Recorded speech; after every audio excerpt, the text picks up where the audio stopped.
Assalamualaikum warahmatullahi wabarakatuh. Pada video pembelajaran kali ini, saya akan membahas tentang kerangka kerja kebijakan moneter Islam yang menjadi bagian penting dalam sistem ekonomi Islam.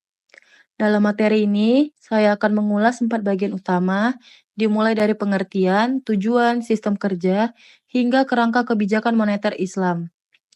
Sebelum itu, perkenalkan nama saya Nanda Febriani dengan NIM 0503233219 dari Program Studi Perbankan Syariah 4A.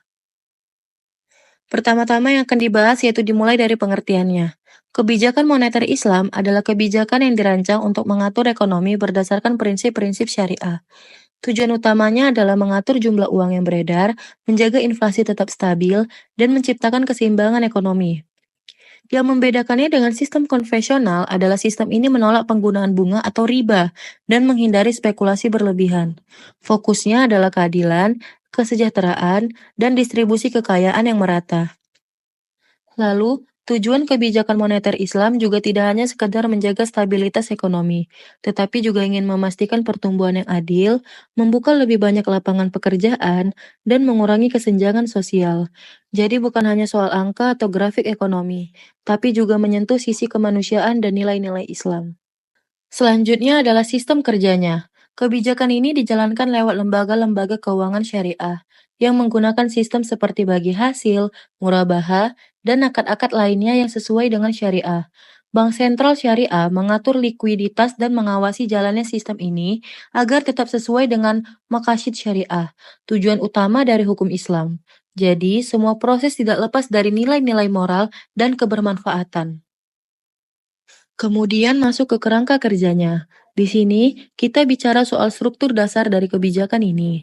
Ada landasan hukum yang berpatokan pada syariah, ada lembaga-lembaga khusus yang menjalankan fungsi moneter, dan ada instrumen-instrumen seperti suku, cadangan wajib syariah, hingga pemanfaatan dana sosial seperti zakat dan wakaf yang digunakan untuk mendukung stabilitas ekonomi. Semuanya disusun agar sistem ini bisa berjalan dengan adil, stabil, dan menyentuh semua lapisan masyarakat.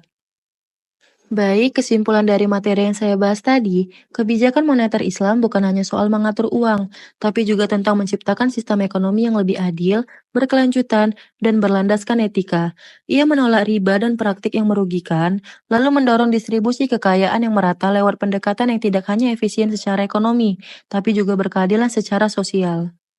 Semoga penjelasan ini bisa menambah pemahaman kita tentang bagaimana Islam membangun sistem ekonomi yang lebih manusiawi dan seimbang. Terima kasih sudah menyimak video ini sampai akhir. Wassalamualaikum warahmatullahi wabarakatuh.